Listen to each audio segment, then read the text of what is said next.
pasukan para pemberontak. Nah, di sini Muawiyah itu beranggapan bahwa kalau si Ali atau Khalifah Ali itu tidak mau mengusut tuntas dari pembunuhan Utsman, maka dia menuduh Ali bahwa Alilah yang membunuh Utsman, begitu. Dan tetapi pada saat itu Ali juga berencana akan menggantikan Muawiyah dari gubernur Syam.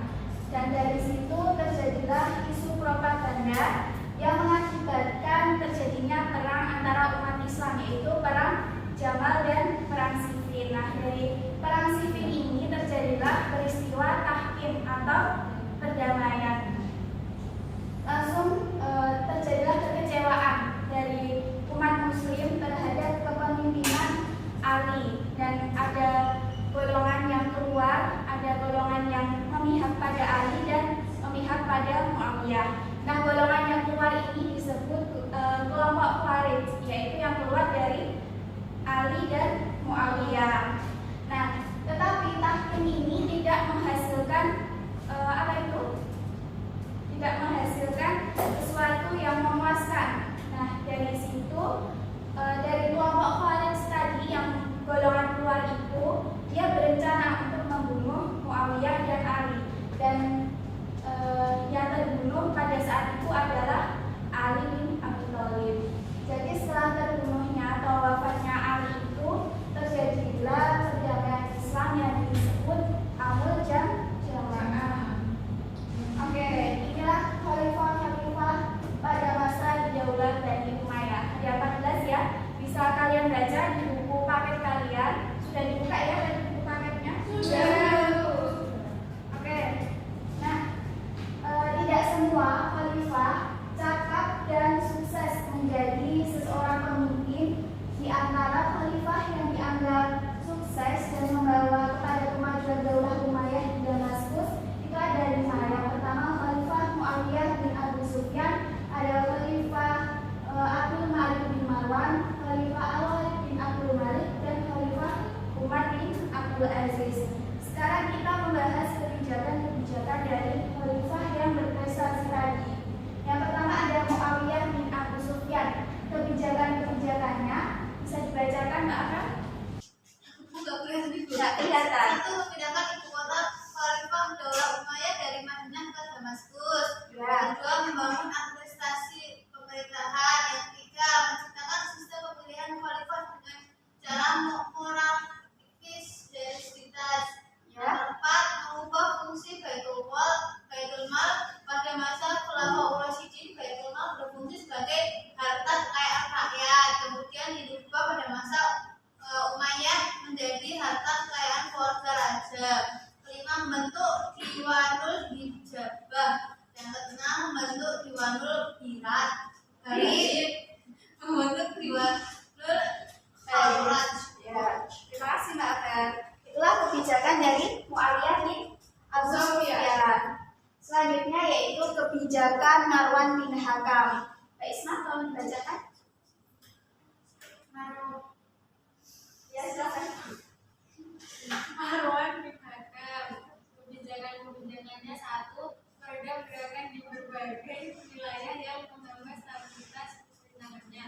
Di antaranya gerakan Abdullah bin Zubair bin Hijaz, gerakan Mus'ab bin Zubair di Palestina, gerakan-gerakan Syam yang hendak mengangkat Khalid bin Yazid sebagai khalifah. Kedua, mengangkat putranya Abdul Aziz sebagai gubernur di Syam, mengembalikan kedudukan orang-orang suku di Jazirah Arab ke dalam kekuasaannya, dan 4, mengalahkan gerakan Khawarij dan Syiah.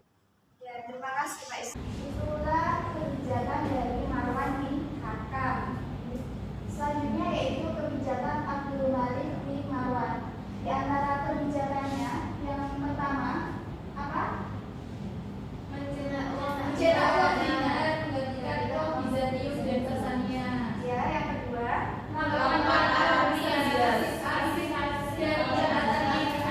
negara dari bahasa Asia dan Yunani ke dalam bahasa Arab. itulah kebijakan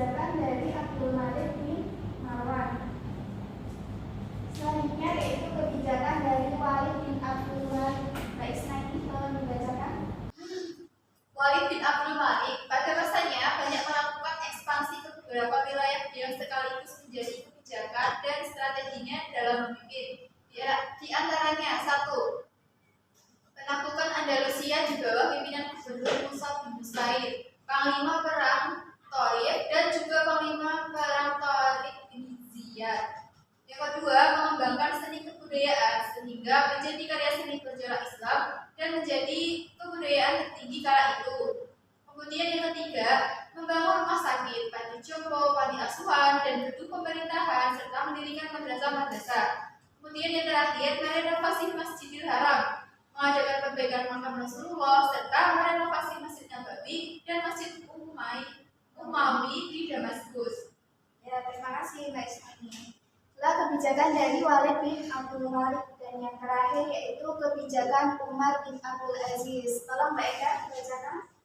Kebijakan Umar bin Abdul Aziz yang pertama itu mengupayakan pengukuran hadis untuk dipilih antara hadis sahih dan palsu dan menunjuk Imam Muslim bin Syihab Az-Zuhri sebagai koordinatornya. Berkat usaha ini tercapailah pembukuan hadis.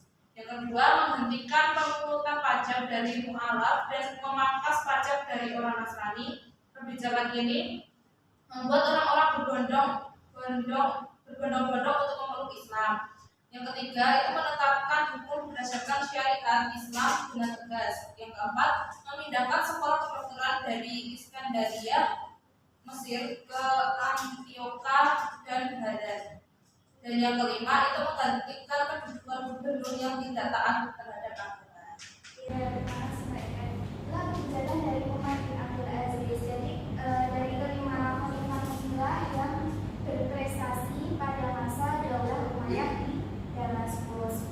Oke, selanjutnya Ibu akan membagikan LKPD, tapi sebelumnya kemarin sudah dibentuk kelompok ya. Nah, kalian silahkan berkelompok sesuai dengan pertemuan pada minggu kemarin.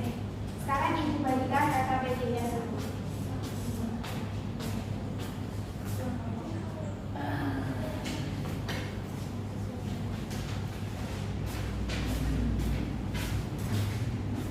Oke, tugas kelompok kalian silakan didiskusikan tentang bagaimana proses berdirinya Daulah Umayyah di Damaskus dan siapa saja khalifah berprestasi pada saat Daulah Umayyah di Damaskus.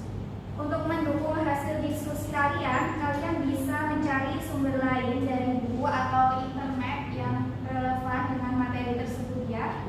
Sekarang silakan didiskusikan dengan anggota kelompoknya.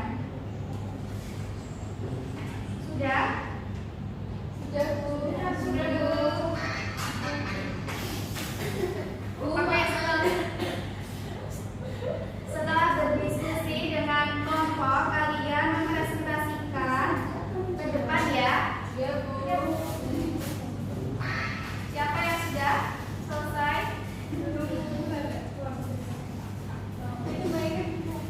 Sudah, Bu. Tadinya sudah.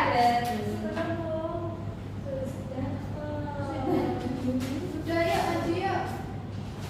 Perwakilan. Dua dulu katanya Bu. Ya, Bu, katanya kalau itu Ini sudah. Ayo silahkan maju ke depan dulu. Perwakilan nggak apa-apa. Iya.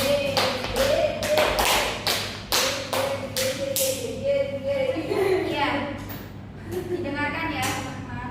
Sejarah berdirinya Daulah Umayyah di Damaskus melalui 3 tahapan yaitu perang Siffin, Tahkim, dan Amrul Jamaah. Di antaranya khalifah yang dianggap sukses dan membawa kepada kemajuan Daulah Umayyah di Damaskus adalah yang pertama ada Khalifah Muawiyah bin Abu Sufyan, yang kedua Khalifah Abdul Malik bin Marwan, ketiga Khalifah Al-Walid bin Abdul Malik, keempat Khalifah Umar bin Abdul Aziz, dan yang terakhir ada Khalifah Marwan bin Hakam. Bisa dibuka? Oke, terima kasih kelompok 1.